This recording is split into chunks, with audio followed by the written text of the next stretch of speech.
8 மணி நேரத்துக்கு மேல நின்ன தளபதி விஜய்.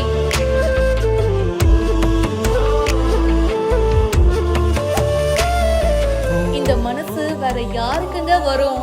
சாப்பிடாம தண்ணி குடிச்சிட்டு உடனே குழந்தைகளுக்காக போய் நின்னாரு. அந்த ஆகாயம் போதாத பறவை ஒன்று நதி கண்ணாடி பார்த்து மனம் நிறைந்தது இன்று கடலால் தீராத எறும்பு. தளபதி விஜய் அந்த விருது வழங்கும் விழாவில இவ்வளவு விஷயம் பண்ணிருக்காருனே இப்போதான் தெரியுது. தமிழக வெற்றி கழகம் சார்பில் விஜய் சாருடைய தலைமையில கல்வி விருது வழங்கும் விழா ரீசெண்டா நடந்துச்சு.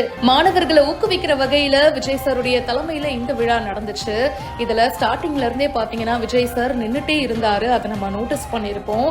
காலையில ஆரம்பிச்ச இந்த விழா பாத்தீங்கன்னா சாயந்தரம் வரைக்கும் போச்சு. கிட்டத்தட்ட 8 மணி நேரமா விஜய் சார் நின்னுகிட்டே இருந்திருக்காரு. ஆனா முகம் சுளிக்கவே இல்லையே. அவரு சாப்பிடணும் அப்படின்னு சொல்லிட்டு பல விஷயங்கள் வச்சிருந்தோம். ஆனா அந்த நட்ஸ் டப்பாவை கூட அவரு திறக்கவே இல்ல. லஞ்ச் டைம்ல கூட பாத்தீங்கன்னா நேரா போனாரு, தண்ணி குடிச்சாரு, அதுக்கப்புறமா கொஞ்ச நேரம் சாஞ்சு படுத்துக்கிட்டாரு. அப்புறம் கரெக்டா டைம் ஆன உடனே சரி வாங்க குழந்தைங்க வெயிட் பண்ணிட்டு இருப்பாங்க உடனே போவோம் அப்படின்னு கிளம்பிட்டாரு. 8 மணி நேரமா மேடையிலேயே நின்னு விருதுகள் கொடுத்துக்கிட்டே இருக்காரு. இந்த வீடியோ பத்தின உங்களுடைய கருத்துக்களை கமெண்ட் செக்ஷன்ல சொல்லுங்க. மேலும் பல செய்திகளுக்கு இப்பவே பிஹைண்ட் ரூட்ஸை ஃபாலோ பண்ணுங்க.